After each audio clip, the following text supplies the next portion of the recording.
somebody is putting propaganda for that movie. Exactly, and that's the thing, and you want to know. But like again, that fact checking is so important and such an essential part of Islam. I mean, but we don't do it anymore. And nobody should forward the email till they're sure, because their friend before them did not fact check it, and they're forwarding it assuming somebody did, and most cases nobody did. So we are at number 2 out of 8 points on the ladder.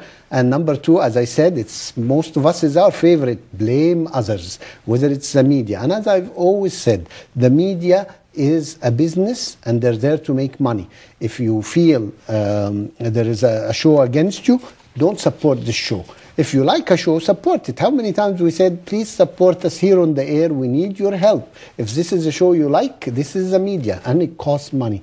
Help us keep the show on the air. We're looking for people to donate to keep it. But, you know, an interesting thing, I had a friend of mine who said, Ashraf, I don't watch your show. I told him why. He said, I know you say good things about Islam, but I watch other shows that says bad thing about Islam. So if everybody's watching only those who say bad thing about Islam, the advertiser's going to advertise with? Who's the TV station going to love? Because it's controversy, and people love controversy. So we have to realize we are accountable. Yes. The next point is, I can't excuse. What could I do? And I feel a lot of us as Muslims feel helpless. Sometimes we know something is wrong, but we feel helpless because maybe we were not brought up in a free society or a democratic society where, you know, every vote is count. You know that things change by voicing your opinions. So how could we help people? This I cannot excuse to get over this.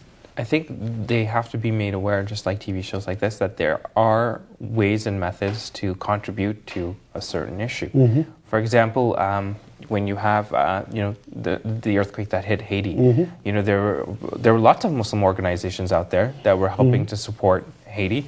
I don't, a lot of people will say, well, I didn't know. Well, how could you not know? I mean, you have to take responsibility. That's where you said, a personal accountability. Take personal accountability. Be responsible. Find out. You know that there are major disasters happen. Of course, your local masjid or Muslim group is going to be contributing. Find out. You can call them. You can email them. You can even text people. So you have so many ways of contacting and finding out information. You can get onto your computer, find out what's going on. So that's kind of it's a cop-out statement. Too. Even if you donate $10, if everybody starts donating, it will add up. But everybody says, I don't make a difference. And you do make a difference. And the thing is, you should donate. And it doesn't matter if it's a Muslim cause or non-Muslim cause. The fact is, they're Allah Subhanahu wa Ta'ala's creation.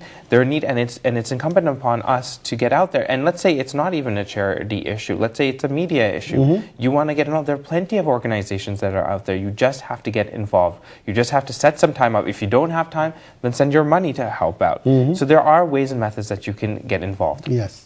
And that's very important to realize we do make a difference. But somehow we take ourselves the ability, we take our vote out, we take our contribution out and say, I don't make a difference. This is the time, I need to remind you, help us keep the show on the air.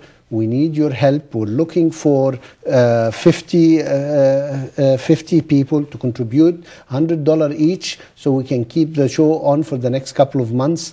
Yes, we can make a difference, but don't think somebody else is donating because they're not. If you don't do it yourself, obviously you don't do it and nobody does it, and we need your help. So, you have to be accountable, and everybody says, I did my part, and inshallah, when we all do our part, it adds up, and we can help and give a voice for our community. The next thing, Mustafa, on the scale is wait and hope. And I feel the best of us is at the state. Wait and hope. A lot of us are waiting for another Umar ibn al-Khattab to come for justice. How many tells you it's all there, but if we only had a good leader? How many do you hear this? Everyone. Yes. Everyone says wait and hope. No, everyone is waiting and hoping. Everyone's waiting for the knight in shining armor to come and rescue the Muslims. But the fact is, if we're all waiting, who's going to step up? Yeah. And that's where I the say night's going to be waiting too. It's our responsibility. Umar ibn al-Khattab was brought up, was taught. How many of us could look to their children and say, I am bringing my son or my daughter to be the next Umar ibn al-Khattab, right?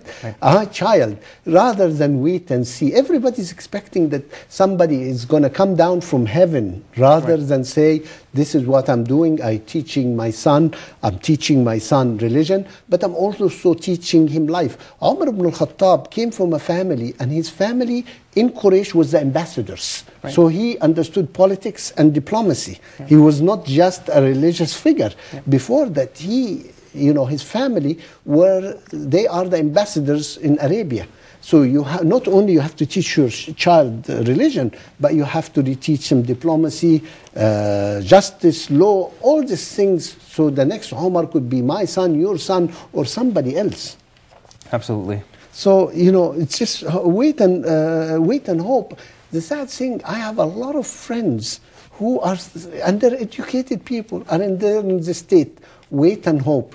Someday somebody is going to appear down from heaven. Subhanallah. So rather than wait and hope, each one of us take the responsibility to bring up the children properly and add. And then we know something will happen. Subhanallah. The number 5 on the ladder is acknowledge reality. To acknowledge reality, you have to understand what's happening around you. Okay. And I feel a lot of us, we don't understand. We are very opinionated that we're not willing to analyze what's happening.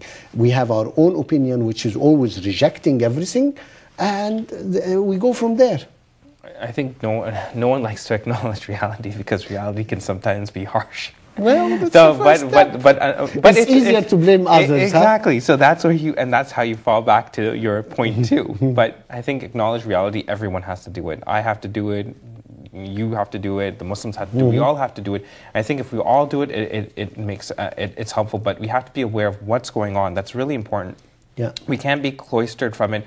We can't say, well, it's happening out there. Let a couple of the other Muslims deal with it. I'm too preoccupied with dealing with my own matters right now. I like to analyze all these emails. I get a lot of emails. Do this, do this, do this. And, when I analyze the emails I get, it always one email says, pray all night, or most of the night. The second one comes and says, fast every second day, or fast how many days a month. The third one says, pray a lot. And each one, if you look that we followed each one, we would have no time to work. We have no time to contribute. And I wonder, who's sending these emails? I wish one day that somebody says an email to say, be honest. For the next week, do not lie, because lying is bad, and Allah subhanahu wa ta'ala doesn't like liars. I never got the email, but by the way, pray all night or fast every day. You could always start the chain email, Brother Ashraf. Yes, you could start, be honest, and have people I really want to. How else do we acknowledge reality? How else do we reflect on what's happening? I feel, as you mentioned, it's so hard to acknowledge reality that it's better to blame the others. It's somebody else's or you're going to your own fantasy world where everything is good. Yes. And the next step on the ladder, number 6, is own it. Once you know reality and once you know the problem, you have to own it. And by owning it is not just everybody trying to solve the problems himself. As I mentioned, by owning it, you bring up your child to be a good Muslim. A good Muslim means contributing in this society. And owning it and acknowledging reality and owning are also what you do at the workplace too. And these are important aspects. It helps you to be more productive. It helps people see that you're an honest person, and also sees if there's a mistake or error, you're first and foremost there to make sure that error is taken care of. Like you said, you own it, you fix it, and you deal with it. And that's an important aspect. And if you learn to do that in your work life and in your religious life, it can have a significant amount of impact. And in and of itself, it's a form of da'wah. Yes, and this is what Islam says. Da'wah is somebody who introduce people to God, introduce Allah to people, but also do good deeds. And then at the end say, I am a Muslim. So he's really working, doing good deeds, and then referring it back because I'm a Muslim. But how many of us are proud when somebody says, you're a good guy, you say, this, yes, I have learned this from Islam. It's not very many. Yeah, I know, and that's the issue. Is the silent majority we talked about, where most of the Muslims are silent. No, you should be proud to be a Muslim and tell people I'm successful because I'm a Muslim. It's nothing to be ashamed of. Yes, it's nothing to be ashamed of. It's something you should be proud of, and then you should be happy and say, alhamdulillah, I've been born a Muslim. I've been given this opportunity. I should use it to the fullest. And if you have been granted success, then you should say, well, following these principles is what has gotten me here.